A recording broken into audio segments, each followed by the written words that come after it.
귀한 알곡교회에서 창립 45주년을 맞아 하나님의 말씀을 같이 상고할 수 있어서 너무 감사합니다. 우리 생애 기간 동안에 놀라운 일을 경험한 거죠. 45년 전에는 이 세상에 알곡교회라는 교회가 없었어요. 그런데 하나님께서 알곡교회라는 교회를 주께서 세우시고 우리들로 하여금 알곡교회를 형성해 나아가도록 하셨습니다. 놀라운 일이죠. 교회는 그 전에도 있었습니다. 우리 주 예수 그리스도께서 이 땅에 오셔서 신약 교회를 세우셨어요. 이게 놀라운 일이죠. 물론 그것도 새로운 게 아닙니다. 구약 교회가 있었습니다. 구약 교회는 언제부터 시작되느냐? 타락하자마자 우리는 이제 타락했으니까 이제 희망이 없는 거예요. 이제 죽어 마땅한 사람들이죠. 그런데 주께서 구원의 약속을 주시고 놀라웠게 그 구원의 약속을 믿는 아담과 하와로부터, 만일에 아담과 하와를 믿지 않았으면 이 세상에 교회는 없는 겁니다. 그런데 아담과 하와로부터 구약교회가 시작되어집니다. 그러니까 이 땅 가운데 구약교회가 진전해 오다가 구약교회는 앞으로 새로운 형태의 교회가 올 것임을 마음속에 늘 품고 있었던 교회입니다.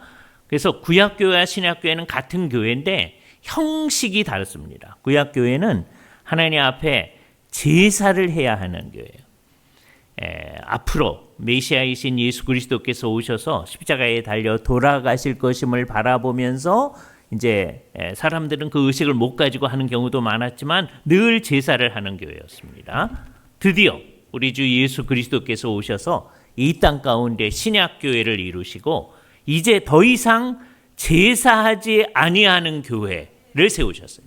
예수 그리스도의 십자가가 모든 제사를 완성하셨기 때문입니다. 그게 신약교회예요. 그죠?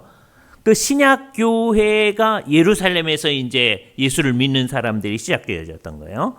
근데 복음이 이제 예루살렘으로부터 온 곳으로 이제 갔을 때 이제 어떻게 표현할 수 있냐면 점점 교회가 온 세상으로 퍼져나갔다고도 표현할 수 있고요. 또 어떤 의미에서 세상 만민들이 예루살렘에서 시작한 교회가 다른 곳에 가서 복음이 전해졌을 때, 예를 들어서 지금 고린도 전서를 읽었으니까 고린도에 가서 복음이 전해졌을 때 하나님께서 고린도에서 예수를 믿는 사람들을 교회 공동체로 이끌어 들이셨다, 이렇게 표현해도 좋습니다. 이게 두 가지 시각을 다 가지셔야 돼요. 예루살렘으로부터 시작되어진 교회 공동체가 점점점 퍼져나가는 것으로 보셔도 되고, 이제 복음이 전해졌을 때 예수 그리스도를 믿으면 그 사람들이 하나의 교회 안으로 들어오는 거예요. 고린도에 있는 사람들이 믿게 되어졌을 때 이 사람들이 교회 안으로 들어오는 겁니다. 고린도에 바울이 가서 복음을 전한 게 한 50년 또는 51년이라고 생각되어집니다. 그때서부터 한 52년 또는 53년까지 바울이 복음을 전합니다. 그때 바울의 말을 듣고 예수를 믿는 사람들이 생겨진 거예요. 그 교회를 고린도 교회라고 얘기합니다. 그리스의 고린도라고 하는 이게 이제 항구 도시인데요. 사람들이 자기들 마음대로 행하던 이 사람들인데 이곳에서 예수를 믿는 사람들이 나온 거예요. 그랬을 때 그 사람들이 신약교회 안으로 들어온 거죠. 그 사람들을 바라보면서 바울이 에베소에 있게 됐을 때 편지를 보낸 게 지금 우리가 말하는 고린도 전서입니다. 그러면 아주 쉽게 얘기해서 50년경에 예수를 믿기 시작했다, 이렇게 한번 생각해 보세요. 그러면 그 사람들이 지금 고린도전서를 이제 에베소로부터 바울에게서 받았을 때 그때가 언제냐면 57년이라고 생각되어집니다. 그러면 자기들이 예수를 믿은 지 한 7년쯤 된 상황입니다. 또 늦게 고린도 교회에 참여한 사람의 입장에서는 그게 52년쯤 또는 53년쯤에 참여했다 그러면 예수 믿은 지 한 4년쯤 지난 다음에 이 얘기를 듣는 거예요. 여러분들은 물론 이제 우리 교회가 처음부터 있었던 사람도 있고 중간에 있던 사람도 있었지만 우리 교회 전체로 얘기하면 교회 공동체에 속해 있는 지 45년 된 사람들입니다. 그러니까 어떤 면에서 보면 고린도 교회 성도들보다 우리들이 예수님을 더 오래 믿어온 거예요. 그런데 고린도 교회가 문제가 많지만 그래도 칭찬을 많이 받고 있거든요. 우리는 어떻게 하고 있는지를 스스로 한번 생각을 해봐야 됩니다. 그래서 오늘 주께서 고린도 교회, 그런데 고린도 교회가 독자적으로 서 있는 교회가 아니라, 물론 고린도에 이제 그 교회가 있어요. 그 교회는 이런 예배당 가지고 있지 않았습니다. 디도 유스도라고 하는 사람 집에서 모이고 있었어요. 그죠? 유대인들은 자기네들이 늘 모이는 회당 건물이 있었습니다. 유대인들은 거기 있는 거예요. 예수를 믿는 사람들은 이제 예수 믿은 지 얼마 안 됐기 때문에 워낙 대부분이 이 회당에 가던 사람들인데, 바울이 가서 이 회당에 가서 예수 그리스도에 대해서 전했을 때 어떤 사람들은 예수를 믿게 됐고요. 어떤 사람은 안 믿었거든요. 예수를 믿던 사람들이 나와가지고 결국 쫓겨난 겁니다. 쫓겨나와가지고 회당 옆에 있는 디도 유스도라고 하는 사람 집에서 모이기 시작한 거예요. 그게 고린도 교회입니다. 그죠? 그래서 여기서 아주 중요한 문제 하나를 생각을 해야 돼요. 한국 교회에 있는 성도들은 요즘 조금 많이 나아지긴 했지만, 그래도 교회가 뭡니까? 라고 얘기하면 다 뭘 생각하느냐 하면 이 건물을 자꾸만 생각합니다. 누구든지 그래요. 십자가 달려있는 건물을 다 교회라고 생각해요. 그런지 아닌지 예를 하나 들어드릴게요. 우리들에게 있을 예입니다. 여러분 입에서 어떻게 나오는지 생각해야 돼요. 오늘 이제 오전 예배에도 우리는 교회에 대해서 생각할 겁니다. 그리고 이제 오후에도 에베소서 말씀을 통해서 교회에 대해서 생각할 거예요. 이제 오후 예배까지를 마치고 여러분이 이제 집으로 갔다고 한번 생각을 해보세요. 자, 그러면 워낙은 그러지 말아야 되는데 혹시 이제 이런 일이 발생할 수도 있습니다. 오후 예배가 마치고 여러분이 집으로 갔을 때 어떤 일이 발생하느냐? 어디 갔다 오세요? 이런 질문이 나오면 안 되죠. 당연히 다 알아야 되죠. 그런데 어디 갔다 오세요라고 누가 이제 식구들 가운데 누가 질문했다고 해보세요. 그러면 한번 생각해 보세요. 여러분 입에서 아무 생각도 없이 뭐라고 나오겠어요? 교회 갔다 오지 그래요. 그래서 우리는 교회를 뭐라고 생각해요? 이 여기라고 자꾸 생각하는 거죠. 아마 목사님이 이 건물이 교회가 아니라고 여러 번 얘기했을 겁니다. 그리고 오늘 하루 종일 우리가 그 얘기를 할 거예요. 그럼에도 불구하고 우리는 오후 예배까지 마친 다음에 누가 어디 갔다 오세요?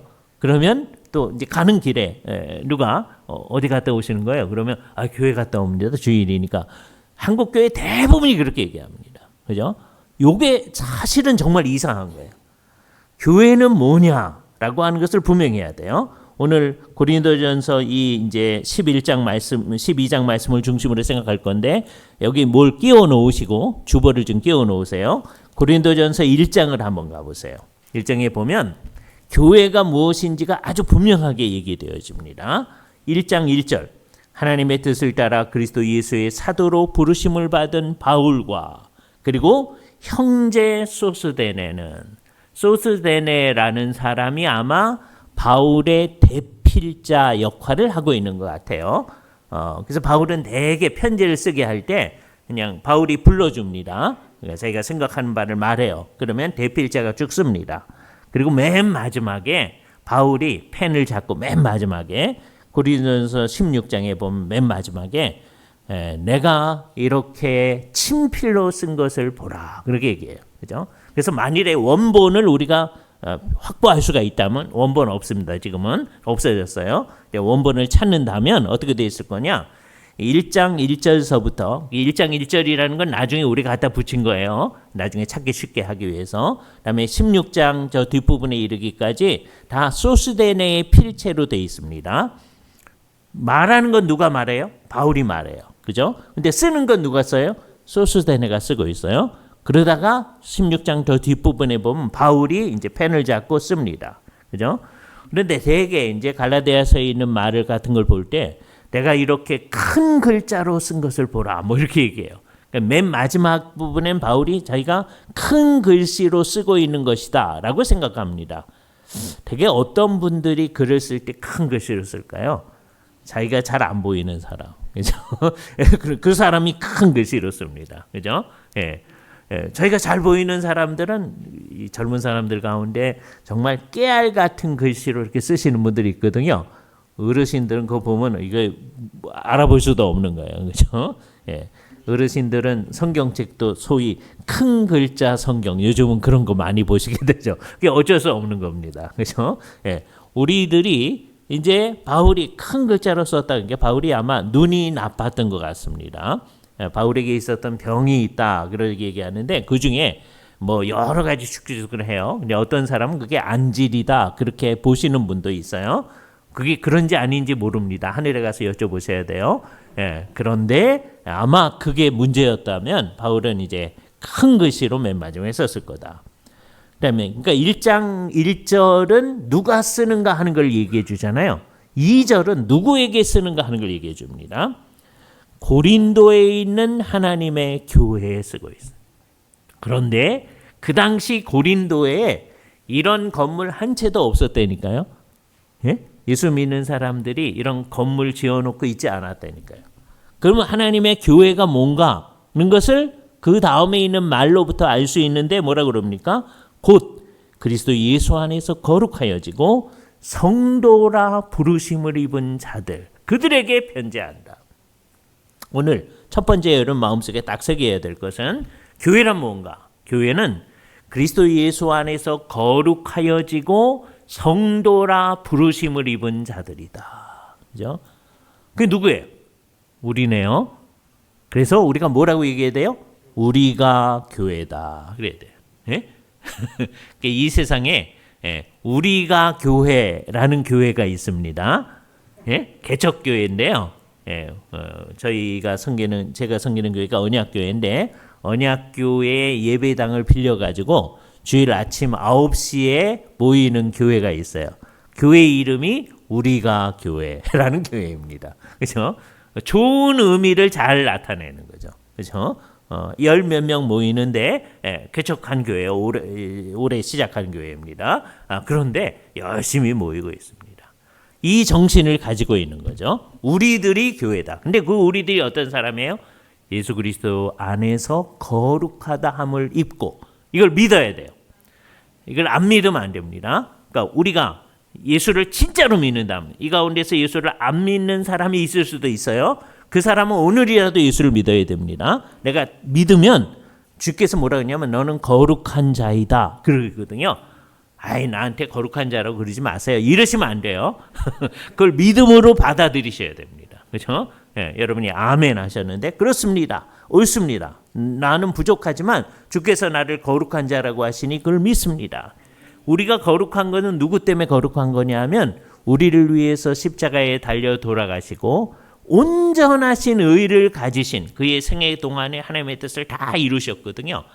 그래서 우리는 예수 그리스도의 하신 일을 두 가지로 늘 얘기하는 거예요. 우리를 위해서 형벌을 다 받으셨을 뿐만 아니라 그의 사는 기간 동안에 하나님의 뜻을 다 이루셨다. 그죠? 그래서 우리는 그것을 적극적 순종 또는 능동적 순종 그렇게 얘기해요. 우리를 위해서 하나님의 벌을 다 받으신 것을 수동적 순종이라고 얘기합니다. 그리스도는 능동적 순종과 수동적 순종을 다 하셔서 정말 의로우신 분이시란 말이에요. 그런데 그리스도의 의를 우리에게 주셨어요. 그래서 우리를 거룩하다라고 얘기하는 거예요. 그걸 우리는 믿음으로 받아들이는 거예요. 이거를 안 믿는 사람 중에 대표적인 사람들이 누가 있느냐? 천주교인들이 있어요. 천주교인들은 예수를 믿는 사람들이 다 거룩한 사람이다. 그걸 안 믿어요. 천주교인들 가운데 아주 열심히 있는 분들의 삶의 목표가 뭐냐? 거룩한 자, 즉 성자가 되는 거예요. 예? 거룩한 자. 성자는 천주교에서는 어떻게 되는 거냐면 이제 돌아가신 다음에 보통 사람은 조사할 필요도 없어요. 그 사람은 성자가 아니니까 보통 예수를 믿었는데도 이제 보통 사람은 안 하고 남들이 볼 때 이 사람은 정말 하나님 앞에서 뛰어나게 살았습니다. 그러면은요 조사를 해달라고 바티칸에 신청을 합니다. 그러면 이제 한 2년쯤 지난 다음에 이제 조사를 해요. 조사를 해가지고 그의 생애 가운데 한 이적이 한 2번쯤 일어나고 등등등 여러 요건들이 있어야 돼요. 그게 있다고 하는 게 충족되어지면 그 사람을 이제 성자라고 인정을 하게 됩니다. 그걸 시성식을 한다고 그래요. 그래서 대부분의 성도들은 성자가 아니고 몇몇 사람만 성자, 거룩한 자들. 그 사람보다도 조금 못한 사람을 천주교에서 뭐라고 그러냐면 복자라고 그래요. 이건 우리 여자 성도의 이름이 아니고요. 복된 사람이라는 거예요. 그렇죠? 예. 그러니까 천주교에서 제일 높은 게 성자예요. 그다음에 그보다 못한 사람이 복자예요. 그렇죠? 그보다 못한 사람들이 대부분의 이제 사람들이에요. 그거를 이제 물론 이제 다른 말도 사용할 수 있습니다만 그런 게 이제 좀 못한 평신도에게 천주교에 쓰는 말이에요. 정신이 나가면 우리 개신교에서도 그런 말을 씁니다. 예? 우리는 그냥 평신도일 뿐이죠. 그렇게 얘기하면 안 돼요. 우리는 오늘 말씀에 근거해서 어떤 사람이에요? 그리스도 예수 안에서 거룩하여지고 성도라 부르심을 입었어요. 예? 우리가 성자라고요. 한 사람 한 사람이 성자고요. 영어로 말하면 saint예요. 한 사람 한 사람이. 여러분 이름 앞에 ST 이게 있다고 딱 믿어야 돼요. 아이 나한테 그런 거 적용하지 마시죠. 그러시면 안 돼요. 성경이 말하는 걸 믿어야 됩니다. 뭐 때문에 이게 가능해진 거예요? 예수 그리스도의 십자가와 그의 순종 때문에 가능해진 거예요. 우리는 예수님 때문에 성도가 되어졌다. 그래서 우리는 이제 예수를 믿은 다음에 결코 한 사람 한 사람 이렇게 모래알처럼 흩어져서 살 수가 없고요. 같이 이렇게 모이는데 흩어져 있을 때도 같이 있는 겁니다. 그런데 이 사람들이 같이 있다고 하는 걸 표현하는 게 주일날 이렇게 모여서 공동체의 예배를 할 때 이게 나타나는 거예요. 그래서 한동안은 무슨 말을 쓸 거냐 하면 교회 공동체란 말을 쓸 거예요. 한동안은. 워낙은 이게 교회 공동체 그렇게 쓸 필요가 없어요. 왜? 교회는 뭐예요? 공동체예요. 예? 혼자 아까 우리라고 얘기했을 때 우리가 여러 사람이거든요. 예수를 믿는 모든 사람이 다 교회인 거예요. 이때 이제 우리라고 해놓고서는 늘 오해하는 분들이 있는데 한 사람 한 사람이 교회다 이렇게 오해하는 분들이 있어요. 그러면 안 돼요. 물론 한 사람도 교회일 수는 있습니다. 어떻게 하면 교회예요? 이 세상에 예수를 믿는 사람 다 죽고 나만 남았다. 그러면 한 사람이라도 교회입니다. 예? 그러나 그런 경우는 없어요. 옛날 구약시대에 엘리야가 물론 그거는 선지자에 관한 말이지만 다 죽고 나만 남았나이다 이렇게 얘기했거든요. 자 그때 하나님께서 고개를 끄덕이면서 그렇다. 다 죽고 너만 남았다 그랬나요? 그러지 않았잖아요. 내가 바알에게 무릎 꿇지 아니한 사람 몇 명? 7,000명을 남겨놨노라. 그죠? 정말 아무도 없는 이게 엘리야가 활동하던 게 북쪽 이스라엘이에요. 예? 북쪽 이스라엘은 하나님을 섬기는 걸 아주 이상하게 변조를 해가지고 송아지상을 단과 브엘세바에다 만들어 놓고 저 위쪽을 이제 단 지파가 있는 영역이라고 해서 단이라고 하고 저 밑에 지금 남쪽으로 가기 경계선에 브엘세바 아브라함이 아주 중요하게 여러분 아브라함서부터 공부를 쭉 해오셨잖아요. 그죠? 아브라함의 삶이 브엘세바, 이삭의 삶이 브엘세바 중심으로 이루어진 거 알잖아요. 그 브엘세바에다가 그래서 저 위쪽과 남쪽이에요. 그러니까 우리식으로 말하면 백두에서 한라까지 하고 똑같습니다. 백두에서 한라까지 그게 단과 브엘세바에 상을 만들어 놓고서는 요것을 가서 섬기는 것이 여호와 하나님을 섬기는 거다. 북쪽 이스라엘이 이러는 거거든요. 그런데다가 조금 더 지나면 아합 왕 때에는 아주 이상하게 다른 신들 바알과 아세라를 섬기는 일이 훨씬 더 성행하기 시작한 거예요. 그러니까 엘리야가 다 죽고 나만 남아나이다 그렇게 보이잖아요. 그런데 그때 내가 바알에게 무릎 꿇지 아니한 사람 7,000명을 남겨놓았다고 그러잖아요. 그러니까 이 세상에 한 사람이 교회인 적은 없다. 이렇게 생각하시면 좋아요. 우리는 홀로 살 수가 없는 겁니다. 교회 공동체는 이렇게 예수를 믿는 사람들로 구성된 것이 교회 공동체이다. 언제나 교회는 공동체예요. 늘 생각해야 돼요. 하도 그걸 생각 안 하니까 한동안 우리가 이 말을 쓸 겁니다. 교회 공동체. 한동안 쓸 거예요. 이게 쓸데없는 말입니다. 이게 지금 뭐와 똑같으냐면 역전 앞하고 똑같아요. 역전이 뭐예요? 역 앞이라는 거잖아요. 근데 우리는 한국말을 할 때 역전 앞에서 만납시다. 옛날에 그런 얘기 많이 하잖아요. 그죠? 이게 아주 이상한 말이잖아요. 역, 앞 그런 얘기잖아요. 역전 앞 그러면 그렇죠? 말이 안 되는 말인데 다 알아들어요. 예.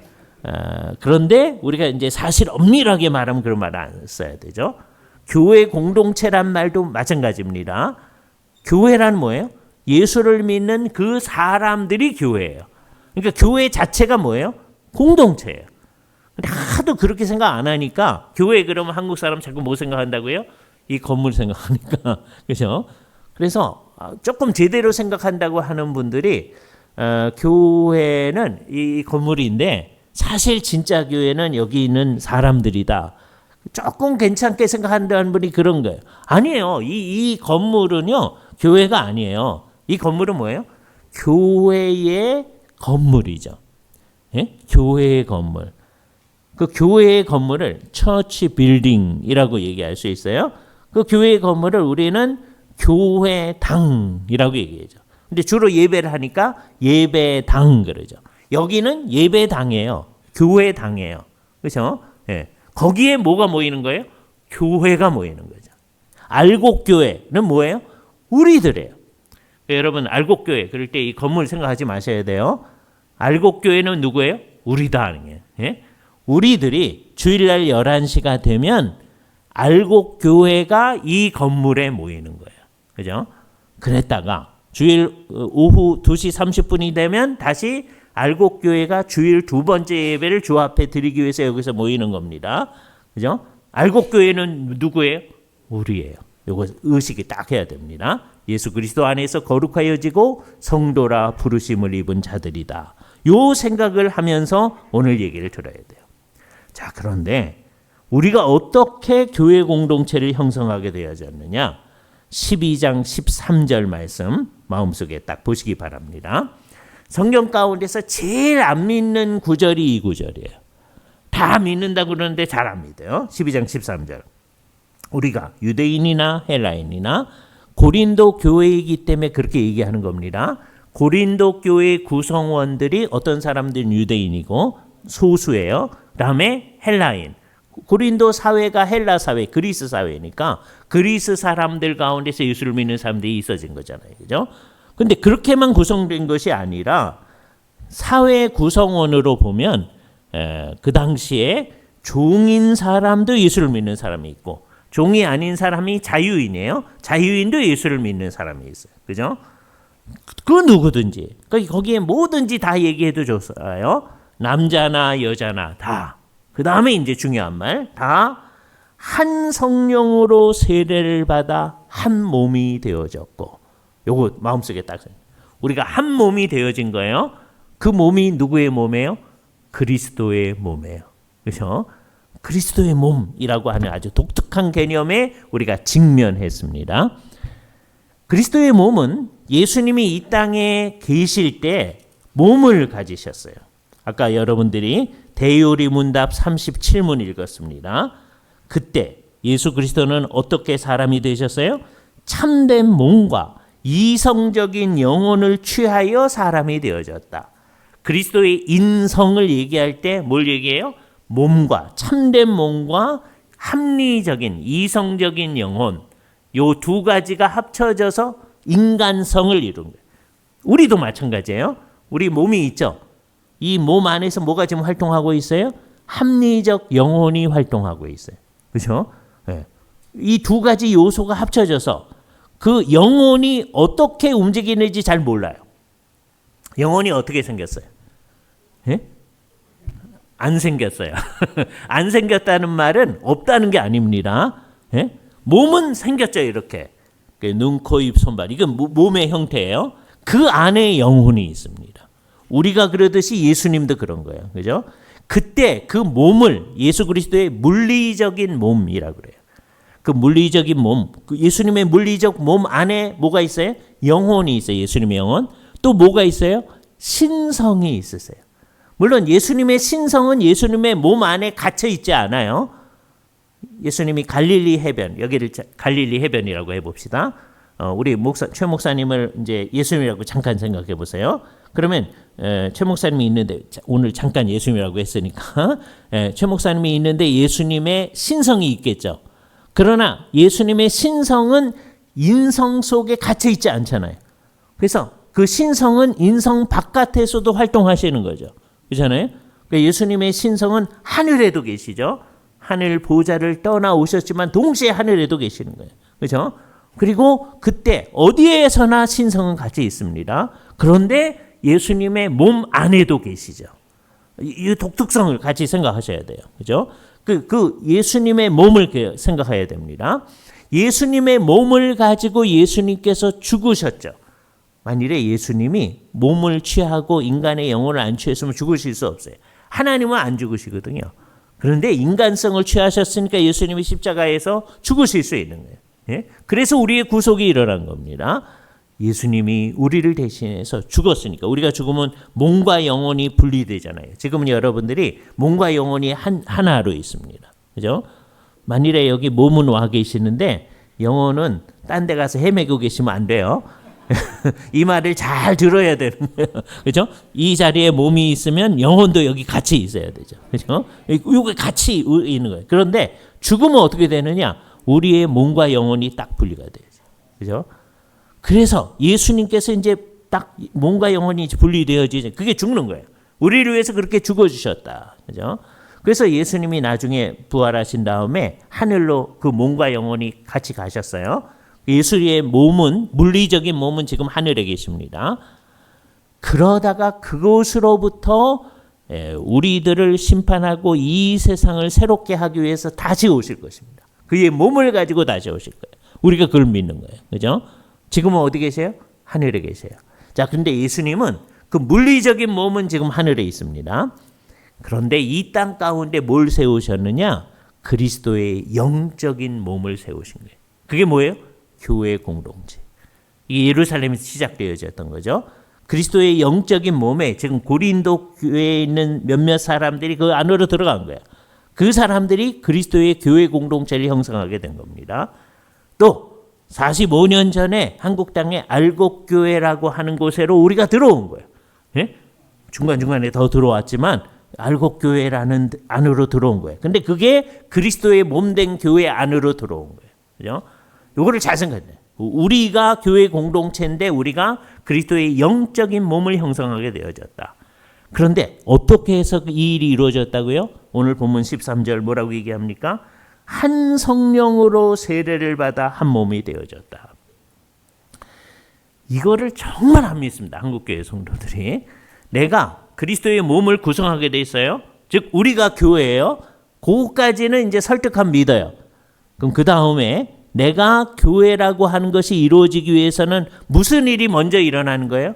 한 성령으로 세례를 받는 일이 일어났다. 이게 뭐를 받으신 거예요, 여러분이? 성령 세례를 받으신 거예요. 목사님께서 물로 성부와 성자와 성령의 이름으로 세례를 주노라 하기 전에 이미 우리는 한 성령으로 세례를 받았다. 이걸 믿으셔야 돼요. 근데 이걸 정말 안 믿습니다. 안 믿어가지고요. 어떤 또 이상한 목사님들이 오셔가지고서는 우리들을 이제 유혹을 하거든요. 여러분들 가운데서 성공적인 그리스도인의 삶을 사는 사람이 있습니까? 그러면 대개 우리가 그렇게 노력은 하는데 잘 안 되는데요.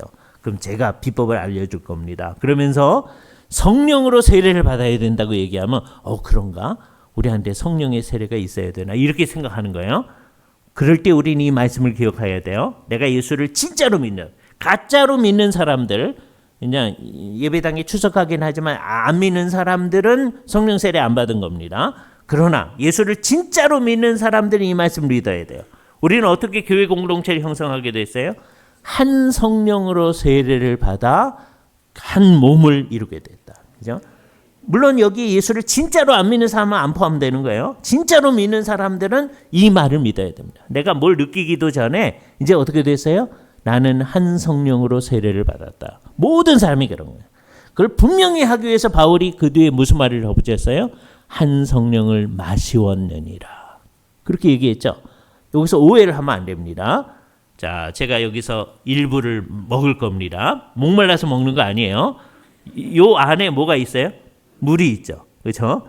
제가 마실 겁니다. 자, 보세요. 마셨을 때 아까 컵 속에 있던 물이 어디 들어가 있죠? 제 몸 속에 있잖아요. 그죠? 예. 거기까지가 끝입니다. 그 다음을 상상하시면 안 돼요. 여러분 가운데 똑똑하신 분들은 조금 있으면 목사님이 열정적으로 설교하시다 보면 땀으로 나가실 거고요. 다음에 이따가 이제 화장실에 가시면 소변으로 다 나갈 겁니다. 그거 생각하시는 분이 있어요. 바울이 얘기하는 거는 그거 얘기하는 거 아니에요. 지금 요 물이 제 몸속에 이제 들어갔잖아요. 그게 지금 제 세포 속으로 좀 빨리 퍼져가고 있습니다. 점점점 퍼져가고 있어요. 그죠? 그 다음에는 제 몸하고 그 물을 분리할 수가 없습니다. 그죠? 그 관계성. 성령님과 여러분의 관계성이 그런 거예요. 한 성령으로 우리가 마주었어요. 그 비유적인 표현이라는 걸 알아야 돼요. 성령님이 물인가요? 이렇게 하시면 안 돼요. 예? 마실 수 있다니까 물이군요. 이러면 안 되는 거예요. 성령의 활동을 비유적으로 알도록 하기 위해서 표현한 겁니다. 그죠? 그래서 우리 안에 이제 누가 계시다? 성령님이 계시다. 그리고 나중에 성경이 가르치는 보면 우리가 성령님 안에 있다. 성령님이 우리 안에 계시고요. 우리가 성령님 안에 있어요. 성경에서 둘의 뗄래야 뗄 수 없는 관계를 표현할 때 늘 쓰는 말이 저가 내 안에 있고 내가 저 안에 있다. 이 표현을 옛날에 아가서에서 쓰던 표현이거든요. 그걸 가져다가 예수 그리스도께서 성부와 성자의 관계를 표현할 때 아버지께서 내 안에 내가 아버지 안에 있는 것 같이 이게 성부와 성자의 아주 밀접한 관계성을 얘기하는 거예요. 뗄 수 없는 관계성을 얘기하는 거예요. 저희도 다 하나가 되어 우리 안에 있게 하사 예수님의 목표가 여기 있습니다. 예수를 믿는 사람들이 이제 어떻게 되기를 원하시는 거예요? 하나가 되어서 우리 성부, 성자, 성령 안에 있는 거예요. 우리는 이제 어떻게 되는 거예요?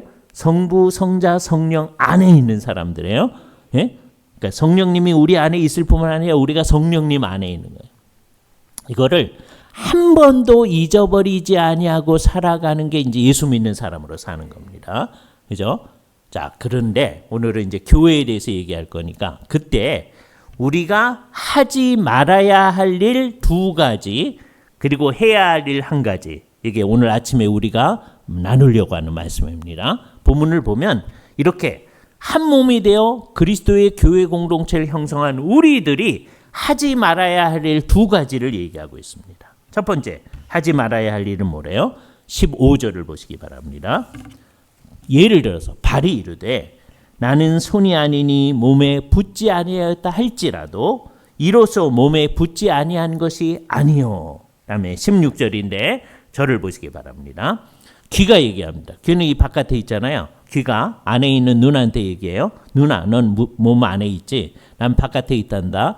그러니까 나는 몸에 붙지 아니하였다고 얘가 주장한다고 해도 얘는 어떻게 된 게 아니에요? 몸에 붙지 아니한 게 아니에요. 그죠? 얘도 몸에 있는 거죠. 실제로 몸 바깥에 있게 만들어 볼까요? 얘를 자르면 되죠. 그럼 우리가 어떻게 됩니까? 다 빈센트 반 고흐처럼 되는 거죠. 예? 빈센트 반 고흐가 우리로 따지면 강도사까지 했던 분입니다. 예? 목사가 되기 위해서 준비했던 분이에요. 자기 선교 사역인가 그랬는데 이 사람이 이제 그 소명이 거기 있던 건 아니었죠. 그림 그리는 사람이었으니까. 근데 이제 정신이 오락가락하다가 이제 자기 귀를 자른 적이 있어요. 예, 그래서 빈센트 반 고흐의 자화성에 보면 이렇게 건전한 사람의 모습을 가지고 그림을 그려놓기도 하고 아니면 붕대로 이렇게 둘러놨잖아요. 그래서 자기 자신을 그린 거예요. 왜 자화상들을 화가들이 그릴까요? 예, 누군가를 대상으로 해서 그려야 되는데 그거 다 돈 주고 해야 되잖아요. 가난한 사람들은 자기는 거울 보고 그리면 되잖아요. 그죠? 그래서 자기를 그리는 거예요. 그죠? 가난한 화가들이 하던 일이었습니다. 그죠? 그러니까 이 귀는 몸에 붙어 있는 한 썩지 않습니다. 동상에 걸리지 않으나. 그죠? 몸에 붙어 있으면 생명작용이 있거든요. 그러니까 첫 번째 하지 말아야 할 일은 여러분들이 교회 공동체에서 떨어져 나가는 일을 하지 말아야 돼요. 예? 이거 굉장히 중요한 일입니다. 자기가 주장을 해도 안 되는 거예요. 내가 예수를 믿고 있는 한. 그죠? 오늘날 이상한 사람들이 나타났어요. 예수를 믿는다고 그래요. 그런데 예배당에는 안 나가 그래요. 그래서 안 나가 거꾸로 하니까 가나안 이렇게 되는 거예요. 그래서 이제 사람들이 그런 사람들을 가나안 성도 그렇게 표현을 하는데 그 말은 별로 좋은 말은 아닙니다. 성도인데 어떻게 안 나가 그래요? 예? 그러니까 가나안 현상이 있어요. 있지 말아야 할 현상인데 오늘날 그런 현상들이 있습니다. 그거를 극복해야 돼. 예수 그리스도를 믿는 사람들은 어떻게 해야 돼요? 교회 공동체로부터 우리를 떼내면 안 됩니다. 이게 첫 번째 하지 말아야 할 일이에요. 그죠? 어떤 방식으로라도 자기를 떼내면 안 돼요. 이 다양한 방식으로 자기를 떼내세요. 예? 다양한 방식으로. 어떤 분은 아예 예배당에서 이제 나오다가 이제 안 나오신 분도 있고, 그것도 자기를 떼내는 거예요. 또 이제 나는 자기가 마음대로 기준을 정합니다. 나는요, 주일 아침에는 안 빠질게요. 근데 오후에는 익스큐즈 해주세요. 예? 수요일, 당연히 안 오죠. 이것도 떼내는 거예요. 그러지 마셔야 돼요. 정상적인 교회는 어떤 교회예요? 주일 아침에 나왔던 모든 사람들이 다 주일 두 번째 예배인 오후 시간에 다 있는 겁니다. 오늘 저녁에 이제 오후에 그런지 안 그런지 볼 거예요. 그죠? 그리고 그 사람들이 수요일 날 다 와야 돼요. 그죠? 물론 이제 못 올 수가 있겠죠. 이 직장이 멀리 있고 그럼 못 올 수 있어요. 그러면 직장 근처에 있는 어느 예배당에라도 참여하시면 좋아요. 예? 아니면 직장에서 이제 오면서 온라인으로라도 참여하시면 돼요. 그래서 예배 총수 총량은 같아야 돼. 그렇죠? 이 예배당으로 올 수는 없어요. 왜? 직장이 멀리 있으니까. 수요일 날은. 다른 때는 그 핑계를 대시면 안 돼요. 주일 날은 다 같이 오는 거니까. 오전에 있던 사람들이 다 오후에 있어야 정상입니다. 그런 정상적인 교회는 하나도 없어요. 이 문제예요. 네? 그래서 우리가 그 정상이 아니어도 다른 데도 안 하는데요. 막 그러고 있는 거예요. 그죠?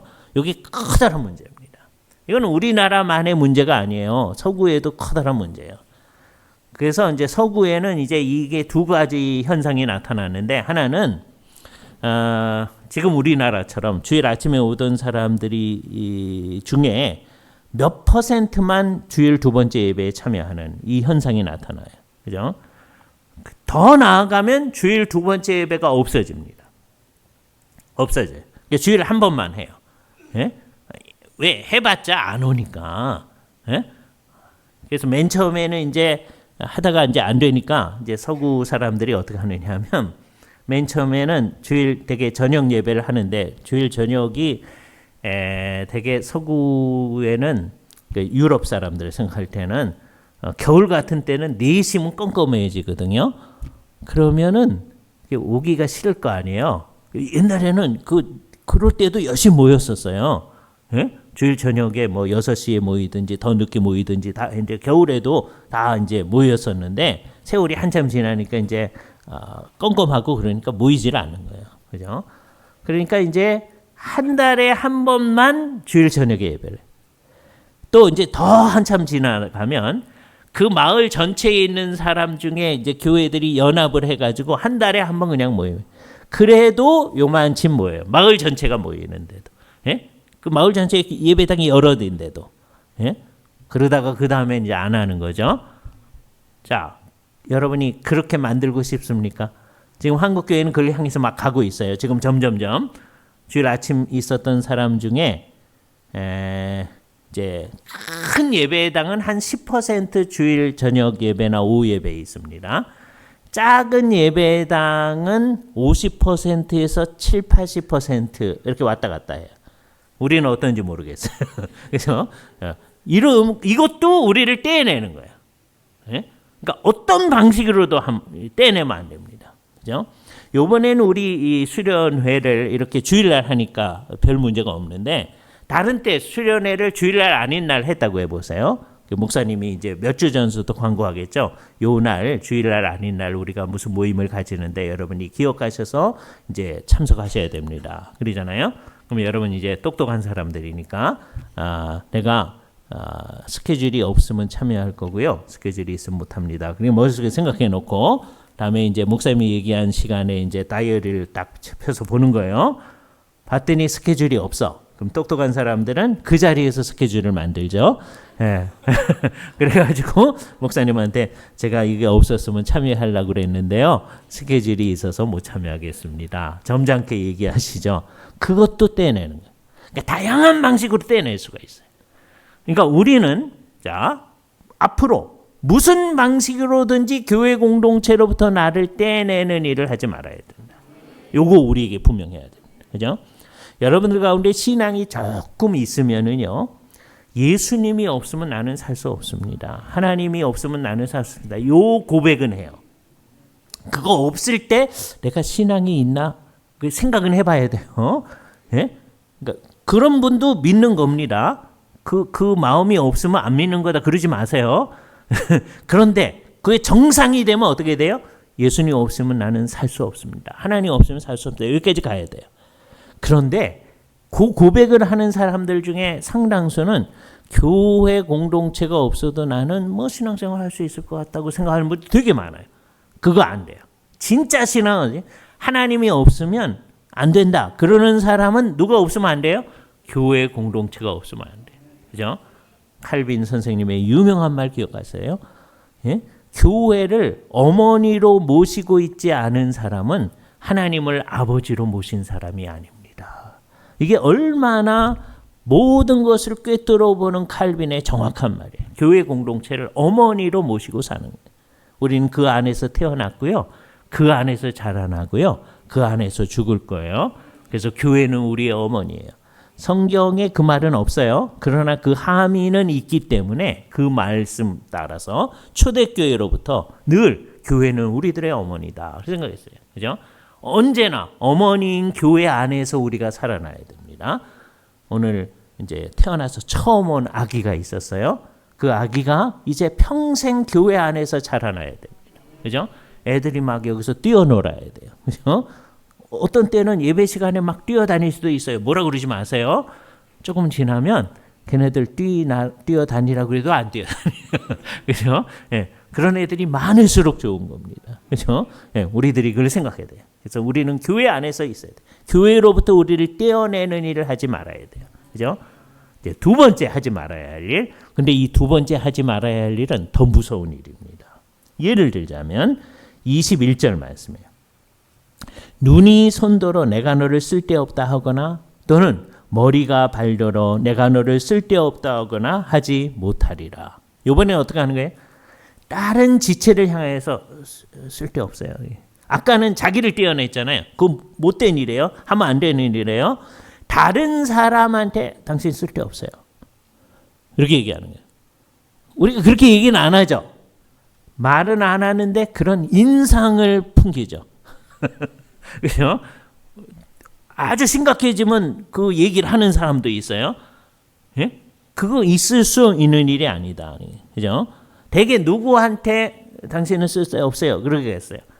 나하고 뭐가 안 맞는 사람한테. 예? 그래서 바울이 그 위에다가 교회에는 여러 종류의 사람이 각각 따로 있다는 걸 얘기하기 위해서 아주 비유적인 얘기를 합니다. 그죠? 예를 들면 17절에 만일 온몸이 눈이면 듣는 곳은 어디냐. 예? 자, 제가 이제 목사님께서 오늘 이승구 교수님 나오셔서 말씀을 전해주셨습니다. 이렇게 이제 해서 제가 탁 나왔는데 온몸이 눈으로 구성되어 있다고요. 그러면 이제 우리 자매들 가운데는 아까 이제 설교 시작하자마자 졸도해가지고 지금까지 못 깨어날 사람이 있을 겁니다. 그죠? 예. 사람이면 눈은 둘이고 코는 하나고 뭐 이렇게 귀는 둘이고 이렇게 생각해야 되잖아요. 근데 온몸이 눈이다. 예? 아, 이상하잖아요. 그죠? 그런데 우리는 교회에 대해서는 그걸 요구해요. 우리하고 비슷한 사람이 있기를 원해. 우리하고 비슷한 사람은 견디지를 못해. 그러면 안 된다니. 그죠? 교회는 어떻게 하는 거냐? 서로 용납하여 같이 있는 거예요. 그죠? 절대로 누구를 향해서 당신은 쓸데없습니다. 그러면 안 돼요. 거꾸로 얘기해야 되죠. 그죠? 우리는 당신을 꼭 필요로 합니다. 예? 말도 그렇게 할 뿐만 아니라 실제로 그런 인상을 풍겨줘야 돼요. 실제로 우리가 살아갈 때 모든 사람한테 꼭 필요로 합니다. 여러분 집에 가서도요 자녀들한테 그렇게 얘기해 주세요. 나는 너를 꼭 필요로 한다. 그럼 가출하려다가도 안 나가요. 예? 옛날에는 애들이요 착해서요 부모님이 야단을 치는데 정말 이상하게 야단 칩니다. 저희들이 자랄 때의 분위기예요. 예? 그럼 어떻게 해요? 너 나가 죽어. 근데 절대로 안 나가. 요즘은 부모님이 그렇게 야단 못 쳐요. 왜? 그렇게 얘기 안 해도 나가니까. 그렇잖아요? 여러분들이 내가 너를 꼭 필요로 한다. 얘기해요. 그죠? 오늘 집에 돌아가시면서 남편이 아내한테, 아내가 남편한테 그 얘기 꼭 해주시기 바랍니다. 나는 당신을 꼭 필요로 합니다. 그러면요, 우리 자매님들은 다 좋아하세요. 네? 다 좋아하세요. 남편들은 쓸데없는 말 그렇게 얘기해. 속으로 좋아합니다. 그래서 우리는 서로 그렇게 해야 돼요. 이 가정에서도 그러고 교회 공동체에서 그런 거예요. 우리는 서로 어떻게 하는 거예요? 서로가 서로를 필요로 하는 거예요. 그게 교회입니다. 같이. 예? 나는 누가 나를 도와주는 것도 싫고요. 나도 도와주지 않고요. 그러나 주일날 예배는 나올게요. 그거는요. 진실한 교회 공동체의 성원 역할을 하는 거 아니에요. 이게 어려운 일이에요. 나를 열어가지고 다른 사람한테 이렇게 내어 보여줘야 되는 거. 귀찮은 일이거든요. 근데 그 일을 하는 거예요. 교회 공동체는.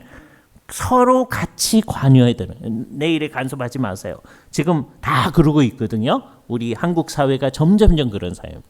개인주의적 성향이 높아졌다고 그래요. 그래서 교회 공동체도 그렇습니다. 그죠? 교회 공동체 요즘은 목사님들이 신방을 잘 못합니다. 오는 거 싫어하세요. 그죠? 그러면서도 또 안 오면 안 온다고 뭐라 그래요. 예? 목사님들이 일하기가 어려워요. 여러분 잘 생각해야 됩니다. 요 상황 속에서 서로가 서로를 잘 보듬어 안고 같이 가려고 하는 게 교회 공동체다. 자, 그러면 어떻게 해야 되느냐? 그죠? 해야 할 일 딱 한 가지예요. 그죠? 어떻게 해야 되느냐? 26절 말씀. 한 지체가 고통을 받으면 모든 지체가 함께 고통을 받고 이렇게 살아야 돼. 예? 그래서 누가 아프다 오늘 목회 기도 시간에 귀한 기도를 해주셨죠. 아픈 성도들을 위해서. 아프다 그러면 그게 우리의 일인 거예요. 그죠? 우리가 같이 하는 거예요. 여러분이 치통 나 보셨잖아요. 그렇죠? 그럼 여기가 이제 욱신욱신 거리기 시작하잖아요. 그러다가 심각해지면 이 끝까지 욱신거리죠. 그때 아주 심각한 치통이 났는데 손이 하는 말이 잇몸아 너는 아프지? 나는 안 아파서 좋단다. 그런 거 봤어요? 이게 한 몸이기 때문에 다 아픈 거예요. 예? 이게 물리적인 유기체이기 때문입니다. 근데 교회 공동체는 영적인 유기체예요. 그래서 우리가 성령님께 민감해야 돼요. 그러지 않으면 안 돼요. 성령님께 민감하면 다른 지체가 아플 때 그 안타까움이 우리에게 생기는 거예요. 저 사람은 아프다고 그래요? 그래요. 난 안 아파서 좋네요. 그러면 안 돼요. 예? 우리가 같이 가는 거예요. 그러니까 교회는 뭐냐? 같이 사는 공동체. 그죠? 이것을 한마디로 얘기할 때 바울이 뭐라고 그런 거예요? 너희는 그리스도의 몸이요 지체의 각 부분이다. 그죠? 지체는 뭘 위해 있는 거예요? 눈은 왜 있어요? 이 전체가 제대로 기능하도록 하기 위해서 자기 역할을 해야 되잖아요. 손은 왜 있어요? 이 전체가 제대로 기능하기 위해서 자기가 자기 역할을 하는 거잖아요. 얘네가요 서로 경쟁하지 않아요. 예? 눈이 나 지체 가운데 제일 중요한 거야. 그러지 않아. 얘네들이 합해가지고서는 사람의 몸을 온전하게 드러내는 거예요. 우리한테 뭐라 그러느냐? 너희는 그리스도의 몸이다 그랬어요. 지체의 각 부분이라고 그랬어요. 주께서 우리에게 주신 그 사명을 우리가 잘 감당할 수 있기를 바랍니다. 요 역할을 제대로 해야 우리가 교회 공동체, 그리스도의 몸인 교회 공동체를 이 세상 가운데 잘 드러낼 수 있을 것입니다. 같이 기도하시죠.